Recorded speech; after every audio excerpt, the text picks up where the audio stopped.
Pada hari Natal tahun 1929, suara tembakan terdengar di Germantown, North Carolina.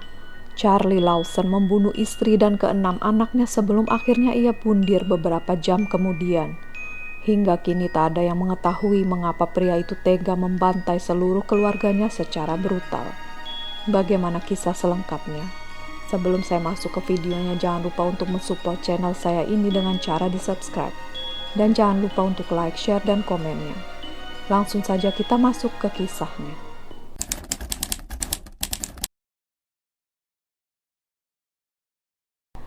Charles David Lawson atau Charlie menikah dengan Fanny Manring tahun 1911.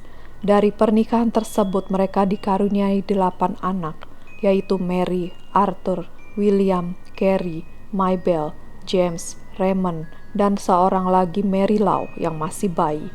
Namun anak ketiga mereka, William, meninggal dunia karena sakit pada tahun 1920.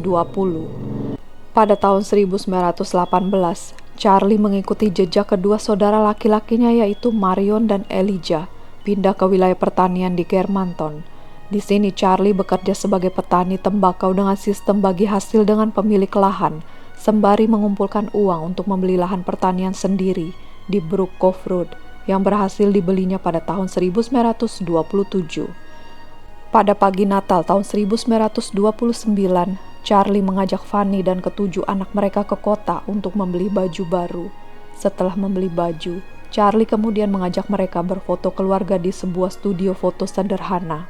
Foto itu kemudian menjadi foto terakhir keluarga Lawson. Saat itu membeli baju baru dan melakukan foto keluarga seperti ini adalah hal yang tak lazim, terlebih bagi keluarga petani seperti mereka. Banyak yang melihat ini sebagai bagian dari rencana Charlie untuk mengabadikan mereka dalam sebuah foto sebelum akhirnya mengeksekusi mati seluruh keluarganya. Peristiwa naas dan memilukan itu dimulai pada siang hari. Saat itu dua putri Charles, Carrie dan Mabel, berencana untuk mengunjungi paman dan bibi mereka yang tinggal tak jauh dari rumah.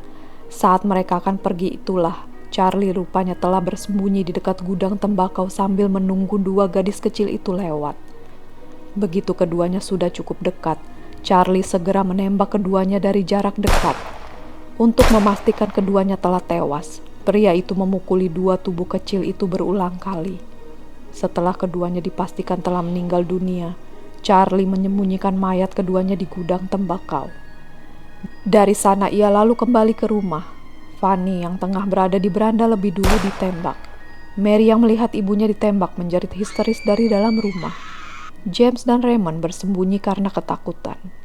Charlie yang gelap mata kemudian menembak Mary dan segera menemukan dua bocah laki-laki itu tengah bersembunyi dalam ketakutan. Ia menarik pelatuk dan menembak James dan Raymond.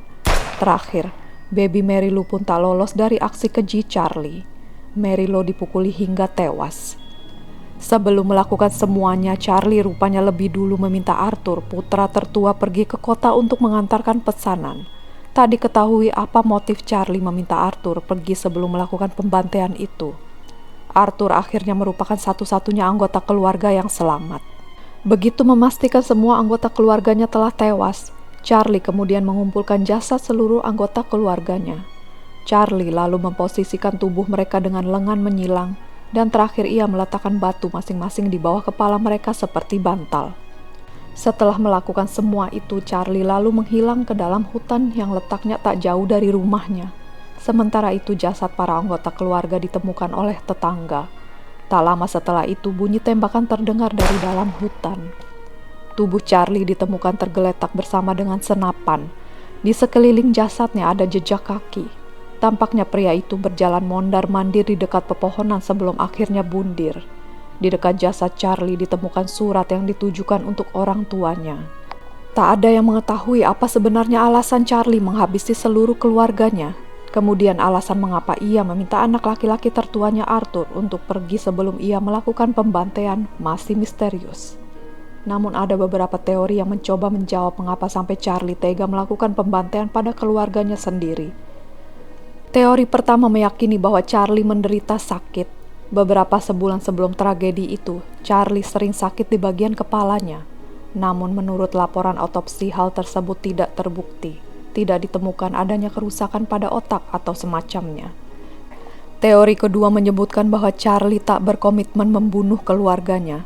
Bisa jadi ia menjadi saksi dalam sebuah kasus kejahatan besar, lalu ia dan keluarganya dibunuh agar mereka tutup mulut. Teori ketiga menyebutkan bahwa sebenarnya memang ada rahasia busuk dalam keluarga itu.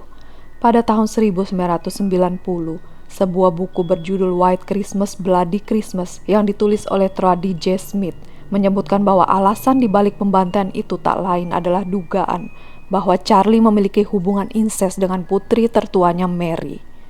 Hal ini diketahui dari sebuah sumber anonim dan juga keterangan beberapa orang saudara dan teman-teman keluarga. Dalam buku The Meaning of Our Tears pada 2006, sang penulis juga mendukung teori ini. Sang penulis mendapatkan informasi dari teman terdekat Mary, yaitu Ella May. Ella mengklaim bahwa Mary bercerita padanya bahwa Charlie telah menghamilinya, namun tak ada laporan resmi mengenai kehamilan tersebut. Seorang tetangga bernama Hill Hampton juga mengatakan ia mengetahui ada hubungan tak lazim di keluarga itu. Namun pria ini menolak memberikan keterangan lebih lanjut. Arthur Lawson, satu-satunya keluarga Lawson yang tersisa, kemudian menjalani kehidupannya, menikah dan memiliki anak. Namun ia tewas dalam sebuah kecelakaan motor pada tahun 1945 saat berusia 32 tahun. Sebuah museum kecil didedikasikan bagi keluarga Lawson yang berlokasi di Madison Dry Goods Country Store, Madison, North Carolina. Museum ini berdiri di lokasi bekas rumah keluarga Lawson. Hingga kini tempat tersebut seringkali dikunjungi para turis untuk melihat-lihat clipping-clipping koran dan foto lama keluarga Lawson.